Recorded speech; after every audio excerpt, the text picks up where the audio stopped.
होय, Maharashtra 11वी admission FYJCAP round 1 ची यादी 28 जून 2025 रोजी प्रसिद्ध झाली आहे. तुम्ही तुमचं अलॉटमेंट स्टेटस mahafai.jcadmissions.in ची लिंक या अधिकृत वेबसाईटवर तपासू शकता. ज्या विद्यार्थ्यांना जागा मिळाली आहे त्यांना 30 जून 2025 ते 7 जुलै 2025 या कालावधीत मिळालेल्या कॉलेजमध्ये जाऊन प्रवेश निश्चित करायचा आहे. दुसऱ्या फेरीसाठी CAP राऊंड 2 रिक्त जागांची माहिती 9 जुलै 2025 रोजी उपलब्ध होईल आणि त्यानंतर दुसऱ्या फेरीची प्रक्रिया सुरू होईल.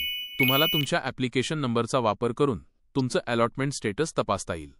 पुढील कार्यवाही तुमच्या सध्याच्या परिस्थितीवर अवलंबून आहे. जर तुम्हाला कॉलेज मिळाले असेल, अलॉटमेंट झाले असेल, 1. अलॉटमेंट लेटर डाउनलोड करा. mahafai.jcadmissions.in ची लिंक या अधिकृत वेबसाईटवर जा. तुमचा ॲप्लिकेशन नंबर आणि पासवर्ड वापरून लॉग इन करा. तुम्हाला मिळालेले कॉलेज, ज्युनियर कॉलेज आणि कोर्सची माहिती दिसेल. अलॉटमेंट लेटर डाउनलोड करा आणि त्याची प्रिंट काढून घ्या. 2. आवश्यक कागदपत्रे तयार ठेवा. मूळ अलॉटमेंट लेटरची प्रिंट, 10वीची मूळ गुणपत्रिका, मार्कशीट, शाळा सोडल्याचा दाखला, लिव्हिंग सर्टिफिकेट LC, आधार कार्ड, जातीचा दाखला, क्रीमी लेअर प्रमाणपत्र, नॉन क्रीमी लेअर सर्टिफिकेट जर लागू असेल तर, इतर कोणतीही आवश्यक कागदपत्रे जी कॉलेजने मागवली असतील. उदा. Size photo. 3. कॉलेजमध्ये प्रवेश निश्चित करा. तुम्हाला मिळालेल्या कॉलेजमध्ये 30 जून 2025 ते 7 जुलै 2025 या कालावधीत जायचे आहे. सर्व आवश्यक कागदपत्रे घेऊन जा. कॉलेजमध्ये तुमची कागदपत्रे तपासली जातील आणि शुल्क भरण्याची प्रक्रिया पूर्ण करावी लागेल. शुल्क भरल्यानंतर तुमचा प्रवेश निश्चित होईल.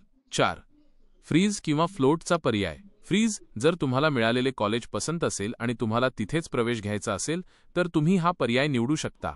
फ्लोट जर तुम्हाला मिळालेले कॉलेज पसंत नसेल आणि तुम्हाला पुढील फेऱ्यांमध्ये CAP राऊंड 2 किंवा 3 अजून चांगल्या कॉलेजसाठी प्रयत्न करायचा असेल तर तुम्ही हा पर्याय निवडू शकता. पण फ्लोट पर्याय निवडला तरी तुम्हाला सध्या मिळालेल्या कॉलेजमध्ये जाऊन तात्पुरता प्रवेश प्रोव्हिजनल ॲडमिशन घेणे आवश्यक आहे. जर तुम्ही तात्पुरता प्रवेश घेतला नाही तर तुम्ही पुढील फेऱ्यांमधून बाद होऊ शकता.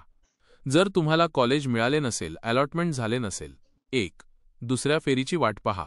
CAP राऊंड 2 ज्यांना पहिल्या फेरीत कॉलेज मिळाले नाही त्यांना काळजी करण्याची गरज नाही. 9 जुलै 2025 रोजी पहिल्या फेरीनंतर रिक्त असलेल्या जागांची यादी प्रसिद्ध होईल. त्यानंतर तुम्हाला दुसऱ्या फेरीसाठी CAP राऊंड 2 नव्याने पसंतीक्रम ऑप्शन फॉर्म भरण्याची किंवा आधीच्या पसंतीक्रमात बदल करण्याची संधी मिळेल. पुढील फेरीचे वेळापत्रक आणि सूचना mahafai.jcadmissions.in ची लिंक या वेबसाईटवर जाहीर केल्या जातील. त्याकडे लक्ष ठेवा.